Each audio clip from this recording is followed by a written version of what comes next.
Season 3, episode 3. Mm-hmm. What up? It's a good day to be alive. That it is. It's a bad day because of this case.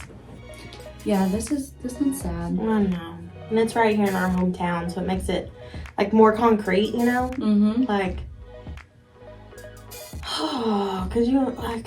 It's very interesting when we cover cases that are like local, because every street they mention, every like detail is like, you can picture it way better, you know? Yeah. The you imagery can put yourself is like, there. Yeah. Yeah, it's really sad. Yeah. So it's going to be a tough one, just so you know. Make sure you follow us on YouTube and wherever you get your podcasts, Spotify, Google Play, Apple Podcast. And you can watch us on YouTube and follow us on social media. Yep. I've gotten a lot of messages this week about future cases we should. Really? Mm-hmm. Yay, good. Yes, it's We really need great. to look into those. I know, we do. Okay, so how do you pronounce her name? How would you pronounce it? Tanetta? Tanetta? Mm-hmm. Tonetta Yvette Carlisle. Mm-hmm. She was born on August 28th in 1975 here in Chattanooga. She lived on Hamilton Avenue, which is on the North Shore, with her mom and her brother. Her mom's name is Noni, and her brother's name is Daryl. Mm-hmm. So they three live on the North Shore in 1975. She was a really bubbly teenager. Like, in her teenage years, she really like flourished. She sang in the choir at the First Baptist Church of Washington Hills, and she actually had a job as a teenager at a youth program. She really genuinely enjoyed that, and she really looked forward to her paycheck and thinking of the different ways she'd spend it. Yeah, no, I feel like I was the same way. Like, Yeah. okay, so your first job when you were young. I have a picture with my very first check. Really? I do. Oh my god, that's so cool. I kind of wish I had one of those, Yeah. but I don't. So what did you, like, when you're like, okay, I'm going to get paid, like, what did you think you were going to spend it on? Or, like, what Gas. did you want? Yeah, same. Yeah, because I always, like, my parents didn't make me get a job initially, like, when I first started driving, like, they would pay for gas or whatever, but then I had to ask them if I could go somewhere and ask them for money, and I just did not like that. Mm-hmm. So as soon as I got it, I was like, gas, Yep. food. Drive wherever I want. Yes. Yeah. No, I feel like mine was definitely gas money. Same thing. I did not want to, like, at first I was like, hey, can I have gas money? And because, you know, you just got You're your excited. license. Yeah. And then, like, after the fourth time, it's like, I don't Fun. like this. No. Like, I just want to be like, hey, I'm going here, or hey, can I go here with so and so, whatever. And I think besides that, it was food. Like, Yeah. food. Gas, I food. probably spent in my whole lifetime, for sure, spent an embarrassing amount of money on Subway. Yeah. But Just like, going out. after school, like, I would go during my lunch break. I would go to Subway and get a footlong, and I would eat half of it, and then I would save the other half for after school before, like, practice. Mm-hmm. I spent so much money at Subway and on gas. Yeah. Just food and gas. Like, that's all. That's all I needed. Yeah, That's same. all I wanted to spend my money on. I had oxygen. Good to go. Yeah. It was, I had clothes on my back. Like, Yeah, anything else would be like clothes or like stuff for other people. Yeah, I was never big on, like, I just didn't want to go.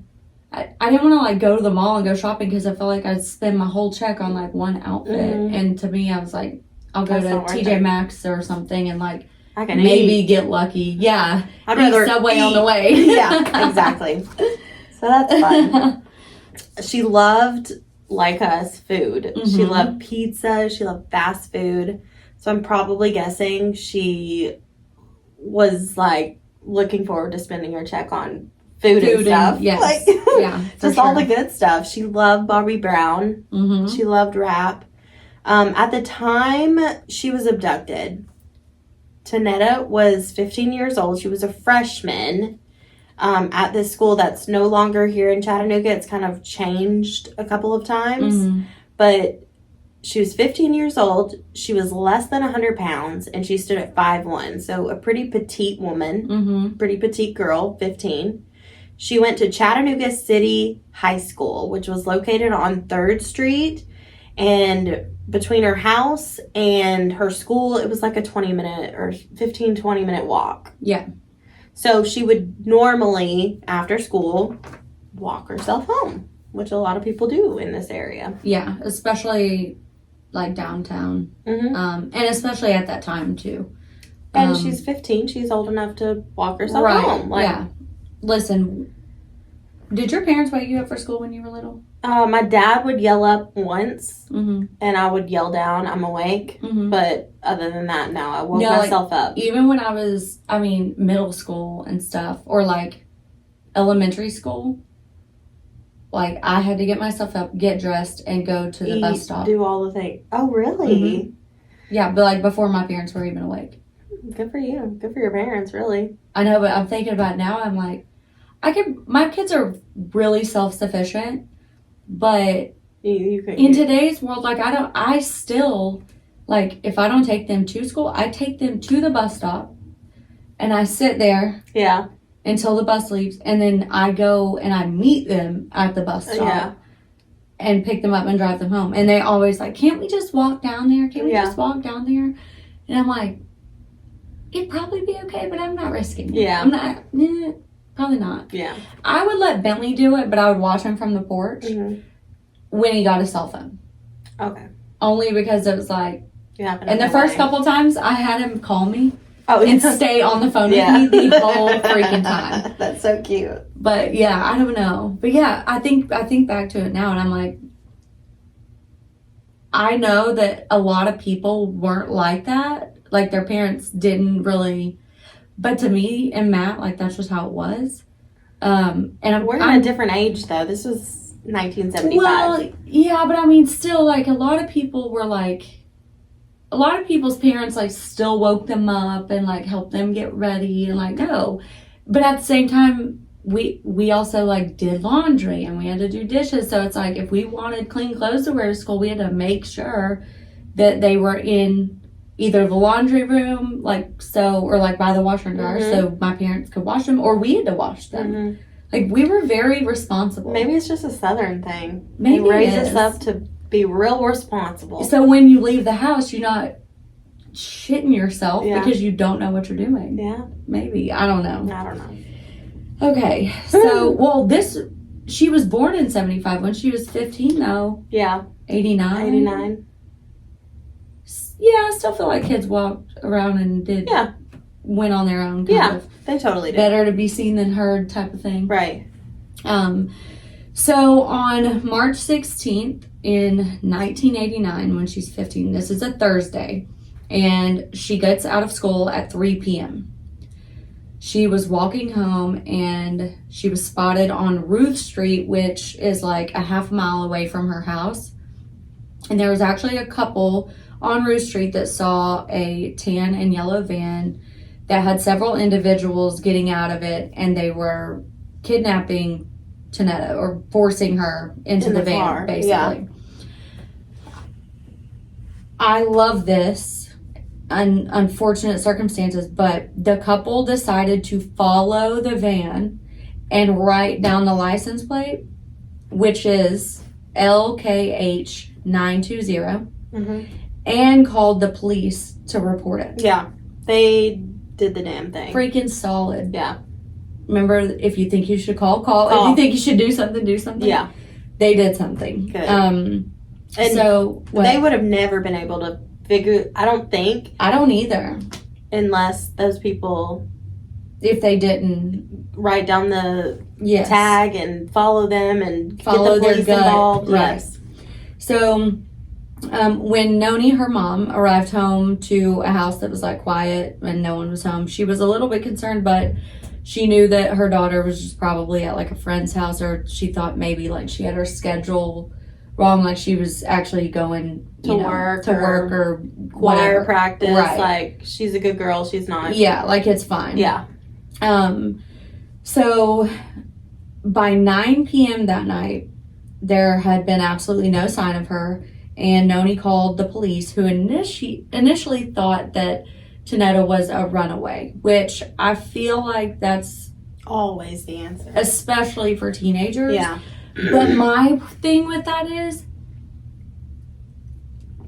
and I might get roasted for this, and I understand completely why, because I don't even want to say it, but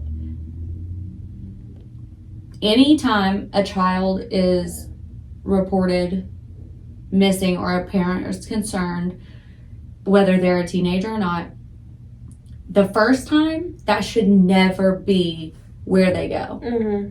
It's like, oh, they're a teenager, they just ran away. No. Now, if it's like the third or fourth time and the previous times have all been that, Mm-hmm. maybe. But the first time, even the second time, yeah. no. Even I think the third time. I agree. Like, No. no. And who's to say that maybe they didn't leave their house because they were being a little craphead teenager, but that still does not mean that because they were out by themselves just walking around the neighborhood that they couldn't have been abducted, you know? Yeah, and they should Like, not assume the no. worst is like This is a child. I Yeah. mean, yeah, a teenager, but they're still a child. Yeah. Like that, I can't stand that. yeah, that's annoying. It makes and me mad. And it makes me mad, the rumor that you have to wait a certain amount of time to report someone missing. You do not. Mhm. You can make a report as soon as you call. Yep. You Yep. can have someone come out to you as soon as you call. Yep. Now, And I don't want you to abuse that, right. obviously, but that is a myth that I don't like, because a lot of times they'll say you have to People wait wait. so long, So people wait. or if they're adults, you have to wait even longer, Yeah. and it's just like putting off.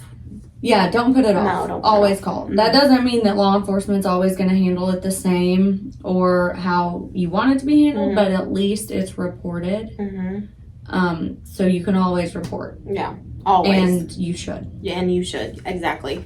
So the police were able to connect Tonetta's Tanetta. Mhm. description to the couple that had called about the tan and yellow van. Yeah. So they were able to put two and two together.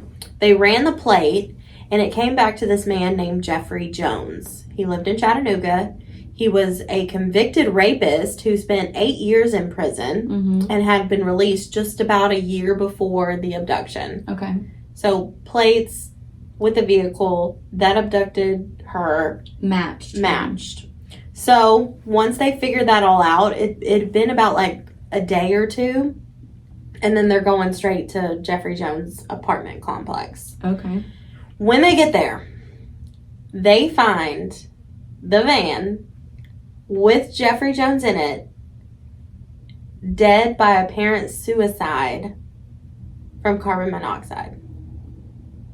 So they go to the suspect's house, and he's dead with no note. Wow. Mm-hmm. And this was just a couple days after the Yeah. disappearance. Just literally maybe 48 hours. No note was left with him. CPD did comb the apartment, like looking for any trace evidence, any evidence of anything. He had been pointed out as someone who could have raped two girls. Someone of interest. Yeah, previous to In the this, apartment in the complex. apartment. So they're like, And this isn't what he was charged for No, before, no. what he served time for. exactly. This is is like- after. A week or like the few days before, Mhm. 2 instances of Rape. rape, At his apartment, and he was a person of and he's a interest. suspect. Mhm. So CPD is all over his apartment. They never found any evidence of Tanetta being there, Mhm. but they did search the area with 300 officers, volunteers, bloodhounds, like they called in the Everybody, troops. yeah. hmm Dang. But never found anything. Which, So the case is still open right now. Yeah.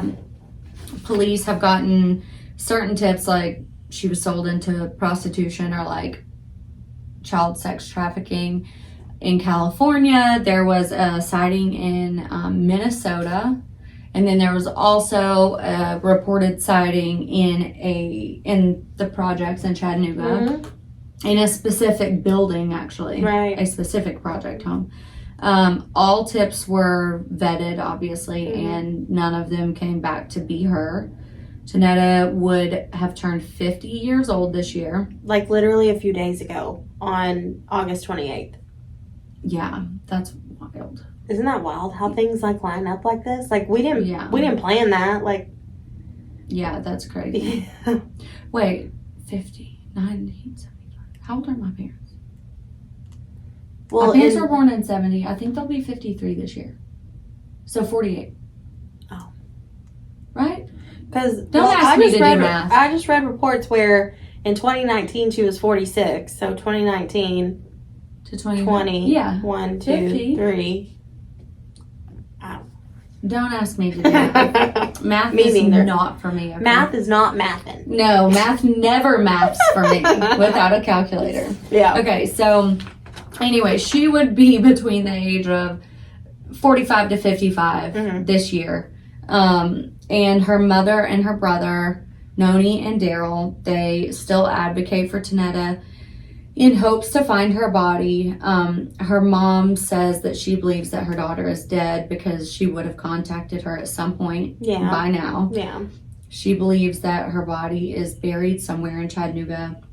And I will say too, I watched an older, not super old, but within the last 5-10 years, a thing that the news in Chattanooga did, and she believes, at that time, she believed that Jeffrey Jones abducted her, did not plan to kill her, but abducted her to possibly rape, sexual assault, all the things, and that she said Tanetta is someone who would have fought back and given him hell, Mhm. and that he maybe accidentally killed her and then buried her body, and then maybe killed that's why he himself. killed himself, Yeah. because he had never Killed anybody. right. Rape's And- not the equivalent, but Right. like I get what you're saying. yeah. So at that time of that news clip that I saw, Mhm. that's what she believed, and to me that kind of checks out. What's crazy to me though is that with them doing such an extensive search, that there were no signs, and then with how that area has grown and developed over the years, Mhm. that still no signs of her body has been found. Yeah. Because think about the construction. Oh my! I looked up her house, her Yeah. street. That street did not look like that No, in '89. no. Like, I it's mean- all been rebuilt. It's all very commercialized now too. Mhm. Like there's so much in the whole area Mm-hmm. that that's just wild to me. Like where could she have gone? Or like What did he do with yeah, her? exactly. It's shocking to me that there has been no evidence of her Yeah. her alive or the remains Right. at all.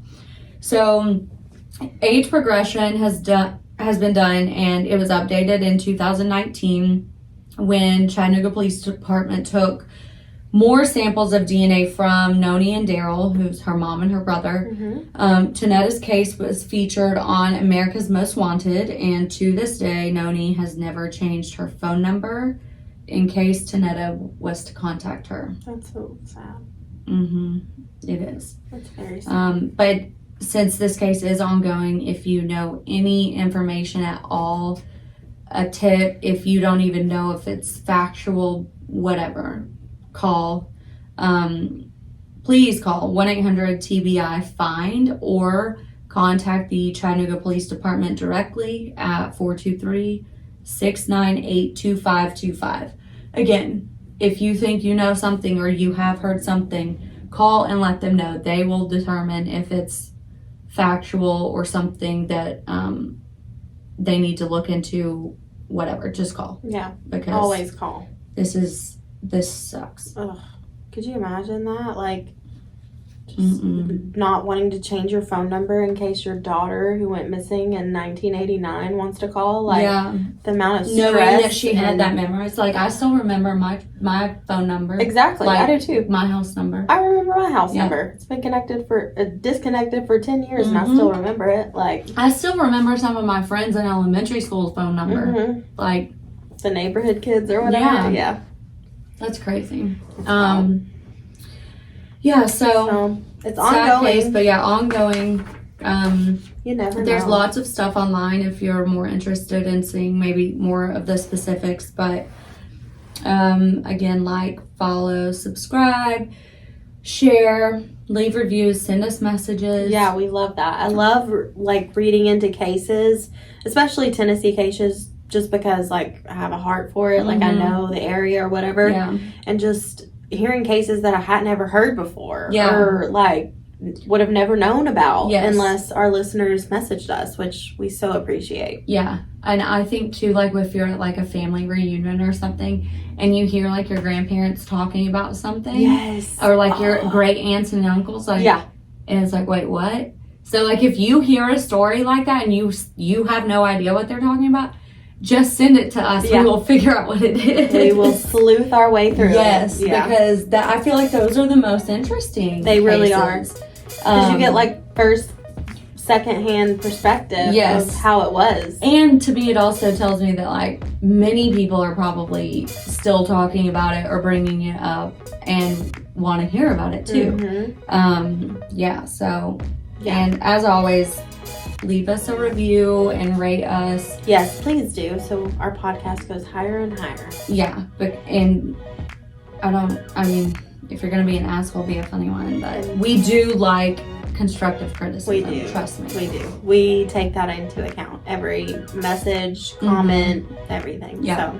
So we appreciate you. Thank you. Be safe. And until next time, this is the Expired Podcast. Bye.